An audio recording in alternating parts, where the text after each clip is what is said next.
Pétnat 2020 ou pétillant naturel pour les gens qui ne sont pas encore initiés à ce vin. Pétnat, c'est vraiment un vin intéressant, c'est un vin dans la catégorie des vins de France. Globalement, schématiquement, c'est un vin qui finit sa fermentation en bouteille.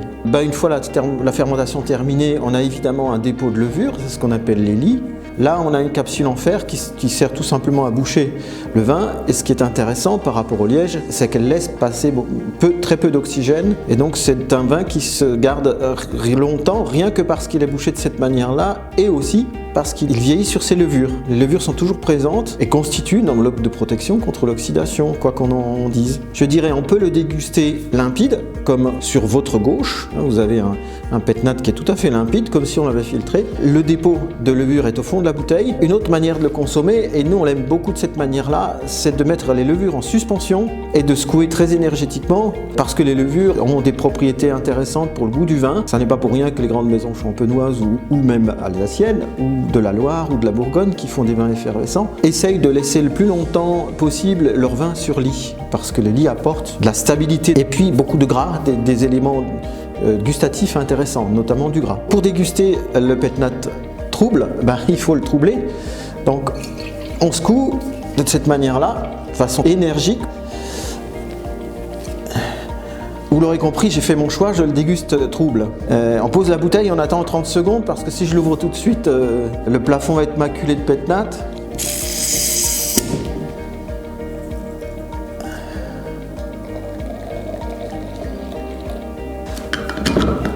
Voilà, pétnat bien coiffé. Très jolie couleur, rose orangé, jaune. C'est un vin, je dirais, qui est plutôt printanier, avec une belle fraîcheur. Une fraîcheur de pamplemousse, beaucoup d'agrumes, et puis de la chair. Alors la chair, c'est le côté charnu du vin, qui est apporté par les levures, qui sont des composés végétaux. On n'a pas trop envie de le recracher parce que c'est plutôt rafraîchissant. Il faut être sage et donner l'exemple. Alors l'effervescence par rapport à un vin du style méthode champenoise et autres, on a une effervescence beaucoup plus discrète, beaucoup plus subtile. Ça pétille très légèrement. Je ne sais pas s'il y a 2 kg de pression, pour une pression classique sur des crémes en champagne de 6 kg, quelquefois 8 kg.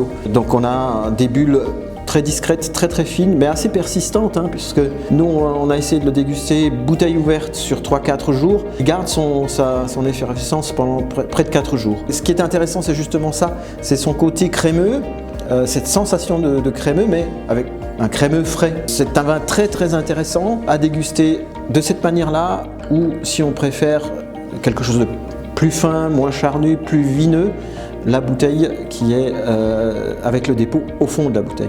Voilà, je vous dis bon appétit et santé surtout. Voilà.